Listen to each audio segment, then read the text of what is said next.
बेटी बचाओ बेटी पढ़ाओ बेटी बचाओ बोलतायत ना, बेटी बचेगी तो पडेगी ना. असे खूप विषय आहेत. महिलांचे सगळे विषय प्रलंबित आहेत. हे फक्त आजच्या घडीला इलेक्शनचा एजेंडा म्हणून त्यांच्या अकाउंट मध्ये पैसे जात आहेत.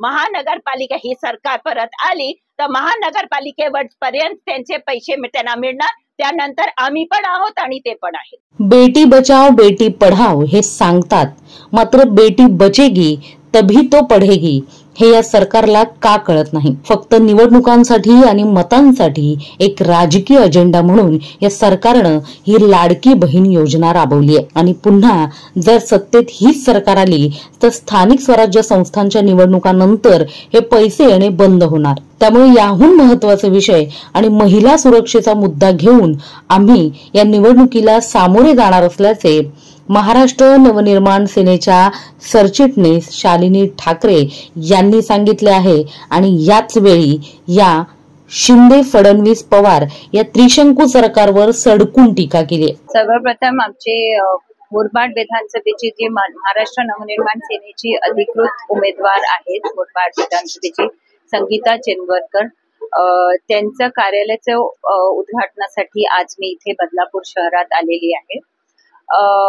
आदरणीय राजसाहेबांनी मागच्या त्यांच्या भाषणामध्ये सांगितलं होतं की संगीतानी जे त्या मुलीच्या जे प्रकरण बदलापूरमध्ये झालं होतं त्याच्यामध्ये जे पुढाकार घेतलं आणि जे त्या विषयाला ज्या प्रकारे त्यांनी लोकांसमोर आणलं आणि लोकांनी सर्व जनतेने त्यांना प्रतिसाद दिला त्याची शाबासकी म्हणून त्यांनी संगीताताईंना उमेदवारी दिलेली आहे आणि त्यांचं मी अभिनंदन करते. आणि आम्हाला खात्री आहे की मुरबाड विधानसभेची पुढची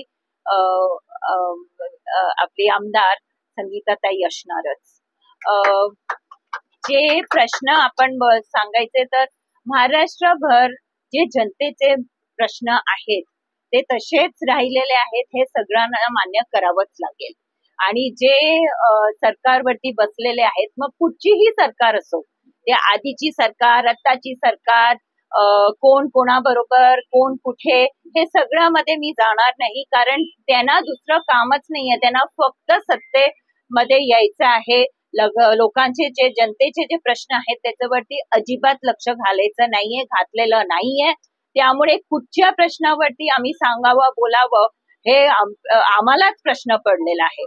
आज मी इथे आलेली आहे जनतेला फक्त एकच सांगणं आहे माझं की तुमचं जे मत आहे ना ते बहुमूल्य आहे असं सगळ्यांना वाटतं, असं आम्ही पण तुम्हाला सांगतोय.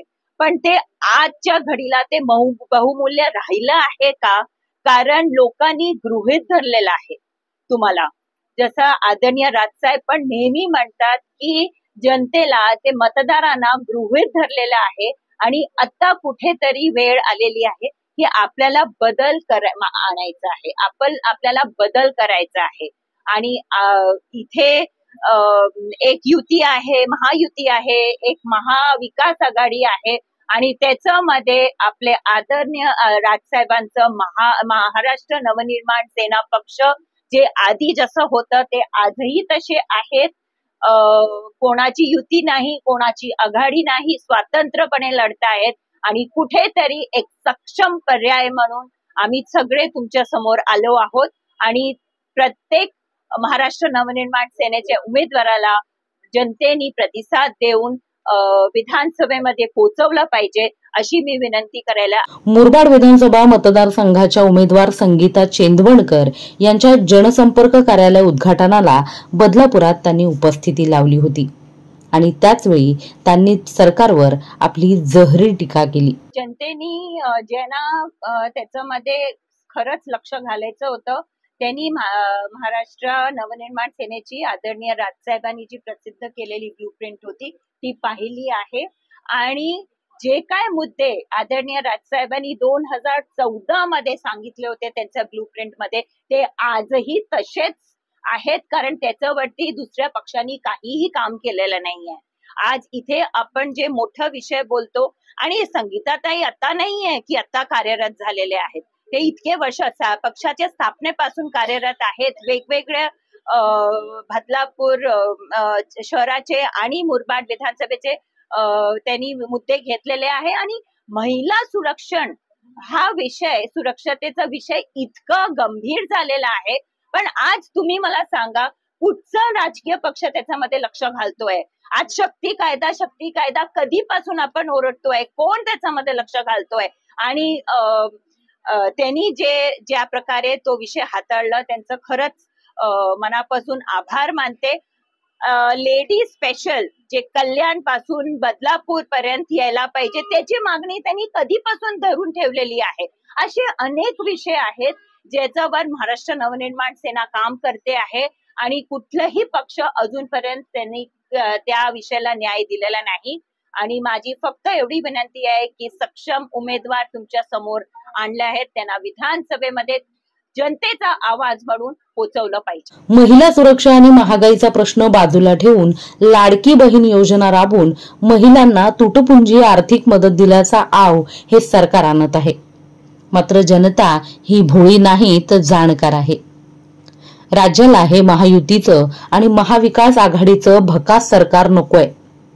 आज महाराष्ट्राच्या जनतेला सक्षम पर्याय हवाय आणि तो पर्याय महाराष्ट्र नवनिर्माण सेनेच्या रूपानं जनतेसमोर आहे. मुरबाड विधानसभा मतदारसंघात गेली 3 टर्म आमदारकी भूषवलेल्या आमदारांना स्थानिक प्रश्न का सोडवता आले नाहीत? आजही ग्रामीण भागातील जनता पाणी, वीज, रस्ते, आरोग्य या मूलभूत सुविधांपासून का वंचित आहेत? गेली 15 वर्ष ही समस्या का सुटलेल्या नाहीत असे म्हणत त्यांनी आमदार आणि महायुतीचे उमेदवार किसन कथोरे यांच्यावर टीका केली आहे. लाडकी बहीण योजना जे आता सुरू झालेली आहे, गेले किती महिने झाले? 4 महिने, 3-4 महिने झाले आणि इलेक्शन समोर होता, त्यामुळे लाडकी बहीण योजना सुरू झाली. माझं म्हणणं आहे की महिलांचे इतके विषय प्रलंबित आहेत. आज तुम्ही महिलांना जे पैसे देतायत, त्यांच्या अकाउंट मध्ये पैसे देतायत, किती वेळ ते पैसे चालणार आहेत? जो महिलांना न्याय मिळाला पाहिजे, त्यांचे विषय आहेत, त्यांचे रोजगारचे विषय आहेत, त्यांचे सुरक्षतेचे विषय आहेत, त्याच्यावरती तुम्ही काय करताय ते आम्हाला सांगा. महिला सक्षम करण्याची वेळ आलेली आहे. कधीपासून इलेक्शन आला की महिला सक्षमीकरण. आता हे तर एक पाऊल पुढे गेले आहेत. सक्षमीकरण तर बोलतच नाही, फक्त डायरेक्टली पैसे त्यांचे अकाउंट मध्ये पोहोचवतात. किती वेळ हे करणार आहे? आणि कुठेतरी आता महिलांना पण कळलेलं आहे की हे जास्त वेळ चालणार नाहीये. 2-2.5 महिन्यांपूर्वी बदलापुरात 2 चिमुकल्या मुलींवर झालेल्या अत्याचाराची घटना मनसेनं जगासमोर आणली आणि या सगळ्यात स्वतःवर गुन्हा दाखल करून घेत हे प्रकरण नीट हाताळून अगदी महाराष्ट्राच्या प्रशासनाला हलवणाऱ्या बदलापूर शहरातील सर्वसामान्य कुटुंबात महिला संगीता चेंदवडकर हिला तिच्या याच कामगिरीची शाबासकी म्हणून पक्षप्रमुख राज ठाकरे यांनी ही उमेदवारी दिली आहे. तिच्या प्रचारासाठी आणि सभेसाठी नक्कीच वरिष्ठ पातळीवरील आमचे नेते आणि कदाचित पक्षप्रमुख देखील येतील असे प्रतिपादन शालिनी ठाकरे यांनी यावेळी केलंय. आमचे नेते, आमचे पक्षाध्यक्ष आदरणीय राजसाहेब ठाकरे सगळीकडे प्रचार करतायत आणि नक्की राजसाहेब इथे येण्याची शक्यता आहे. मी आता सगळ्या पदाधिकाऱ्यांची तीच चर्चा करत होते. हे बघा, कोणी कोणाला मदत करतो आहे, कोणाचे हितचिंतक आहे. शेवटी आमचा उद्देश आहे की आता महाराष्ट्र नवनिर्माण सेनेचे जे उमेदवार आहेत ते विधानसभेमध्ये पोहोचले पाहिजे, जनतेची आवाज म्हणून ते पोहोचले पाहिजे. हे आमचं आत्ताच हेतू आहे. पुढे बघू काय. मी सर्वप्रथम सांगू इच्छिते की पूर्ण मुरबाड मतदारसंघातून ज्यावेळेला माजी राजसाहेबांनी उमेदवारी जाहीर केली त्यावेळेला अगदी मुरबाड मतदारसंघाचं शेवटचं टोक आहे माळशेज घाट. त्या माळशेज घाटाच्या पायथ्यापासून मला लोक यायला सुरुवात झाली भेटायला.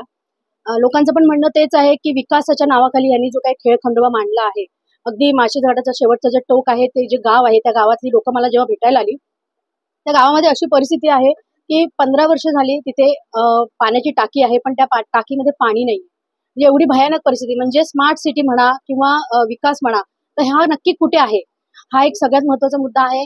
आणि राहिला विषय सुभाष पवार असतील किंवा आमदार किसन कथोरे असतील तर त्यांचे अनुभव आहेत, पण माझं कार्य आहे, त्यांच्याकडे पैसा आहे, पण लोकांसाठी मी जे काही जीव ओतून आज पक्ष स्थापनेपासून जे काही काम केलेलं आहे, सन्माननीय राजसाहेबांच्या आदेशाने वेळोवेळी आम्ही आंदोलन बदलापूर शहरात म्हणा किंवा मुरबाडमध्ये आम्ही जे काही घेतलेली आहेत त्यामुळे मला नक्कीच आशा आहे की बदलापूरकर मला नक्कीच भरघोस मतदान करतील. आणि त्याचबरोबर गेल्या 2 महिन्यापूर्वी जे बदलापूर शहरात आंदोलन झालं होतं त्यानंतर पुन्हा एकदा महिला सुरक्षिततेचा मुद्दा जो आहे तो ऐरणीवर आलेला आहे. लेडी स्पेशलचा जो विषय आहे तो 2011 पासून आम्ही लावून धरला होता. ताईंनी सुद्धा आमच्या बरोबर पाठपुरावा केला होता. आम्ही DRM ची भेट घेत होतो, पण प्रत्येक वेळेला वेळोवेळी आम्हाला फक्त तोंडाला पानं पुसायची कामं त्यांनी केली. पण मी नक्कीच सांगेन की हे इलेक्शन झाल्यानंतर ती महिला विशेष जी आहे ती महिला विशेष बदलापूरपर्यंत कशी येईल किंवा महिला विशेष एखादी सकाळच्या वेळेत कशी सोडली जाईल त्याच्यासाठी आम्ही प्रयत्न करू.